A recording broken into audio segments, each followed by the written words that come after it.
নমস্কার বন্ধুরা, অনুশ্রী রান্নাঘরে আপনাদের সবাইকে স্বাগত।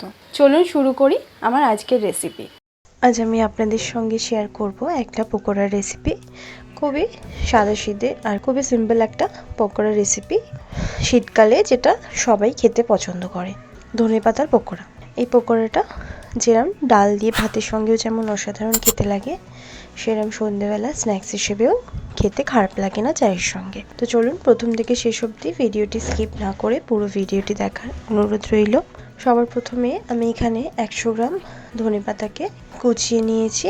ধনে পাতাগুলোকে খুব বেশি মিহি করে কুচোইনি, একটু হালকা মাঝারি করে কুচিয়ে নিয়েছি। এরপর আমি এখানে দেব 4টে চপিং করে রাখা কাঁচা লঙ্কা। এই পকোড়াটা হালকা একটু ঝালই আমি করছি। আর দেব একটা মিডিয়াম সাইজের পেঁয়াজ কুচি। পেঁয়াজটাকেও আমি চপিং করে নিয়েছি।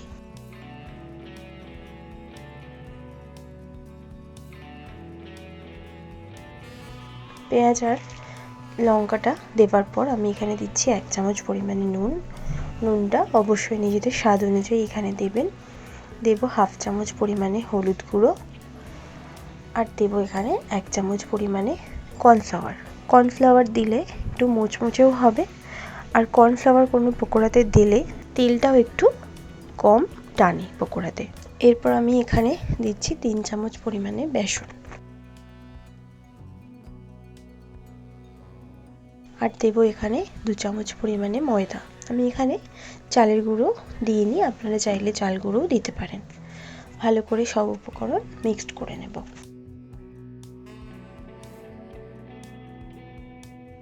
সব শুকনো উপকরণগুলোকে ধনেপাতার সঙ্গে ভালো করে মিক্সড করে নেব। আগেই আমি জল দেব না। সব মেশানোর পর আমি দিচ্ছি আরও 3 চামচ পরিমাণে ময়দা। তারপর সামান্য একটুখানি জল দিলাম, দিয়ে ভালো করে মেখে নেব, যাতে সব উপকরণ বেশ ভালোভাবে ধনেপাতার সঙ্গে মাখা হয়, সেরকমভাবে মেখে নেব। আর আমার চ্যানেলটি যারা এখনও পর্যন্ত সাবস্ক্রাইব করেননি, তারা প্লিজ আমার চ্যানেলটিকে সাবস্ক্রাইব করে নেবেন আমার প্রতিদিনের ভিডিওর আপডেট পাওয়ার জন্য। হাত দিয়ে একটু চটকে চটকে মেখে নিচ্ছি, এতে করে মিশ্রণটাও বেশ ভালো হবে, সব উপকরণ বেশ ভালোভাবে মাখাও হবে, আর পকোড়াগুলো খেতেও সুস্বাদু হবে। আবারও একটুখানি সামান্য পরিমাণে জল দিয়ে দিলাম। একবারে অনেকটা জল এখানে দিয়ে আমি দিইনি, তাহলে কতটা জল আমি দেবো আন্দাজটা একবারে পাওয়া যাবে না, তাই একটু একটু জল দিয়ে যতটা প্রয়োজন হবে সেরকমভাবে মেখে নিয়েছি। দেখুন মাখাটা হয়ে গেছে। বেশ এরমভাবে ধনেপাতার পকোড়ার মিশ্রণটা আমি তৈরি করে নিয়েছি। এরপর এটা আমি 5 মিনিট রেস্টে রেখে দেবো। ঢাকা দিয়ে 5 মিনিট রেস্টে রেখে দিয়ে তারপর ভাজবো। গ্যাসে আমি কড়া গরম করে অলরেডি তেল দিয়ে দিয়েছি, তেলটাও গরম হয়ে গেছে। আমি এখানে রিফাইন্ড অয়েলেই ভাজছি, আপনারা চাইলে এখানে সর্ষের তেলেও ধনেপাতার পকোড়াগুলো ভাজতে পারেন। তারপর আমি এরমভাবে হাতের সাহায্যে আমি ধনেপাতার ব্যাটারটাকে নিয়েছি। এরমভাবে একটু হাত দিয়ে একটু চ্যাপটা চ্যাপটা শেপ করে আমি দিয়ে দিচ্ছি।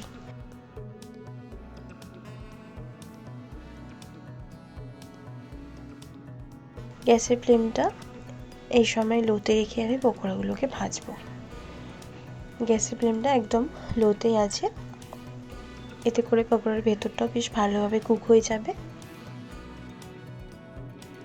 একটা পিঠ ভাজা হয়ে গেছে, এবার উল্টে দিচ্ছি অন্য পিঠ ভাজা হওয়ার জন্য। গ্যাসের ফ্লেমটা আমি এই সময় লো টু মিডিয়ামেই রেখেছি, হাইতে রাখিনি, ওপরটা তাহলে লাল হয়ে যাবে, ভেতরটা ভালোভাবে কুক হবে না।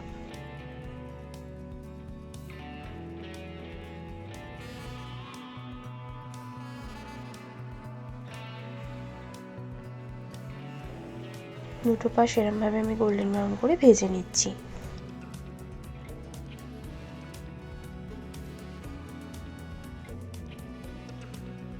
খুব সুন্দর একটা গন্ধ বেরিয়েছে, যেহেতু ধনেপাতার পকোড়া, ধনেপাতার একটা দারুণ সুন্দর গন্ধ বেরিয়েছে। সব আমার এইভাবে পকোড়াগুলো ভাজা হয়ে গেছে, দেখুন কি সুন্দর লাল লাল মতন হয়ে গেছে। এবার আমি এগুলো তেল থেকে তুলে নেব। সেম প্রসেসে সব পকোড়াগুলোকেই আমি ভেজে নেব।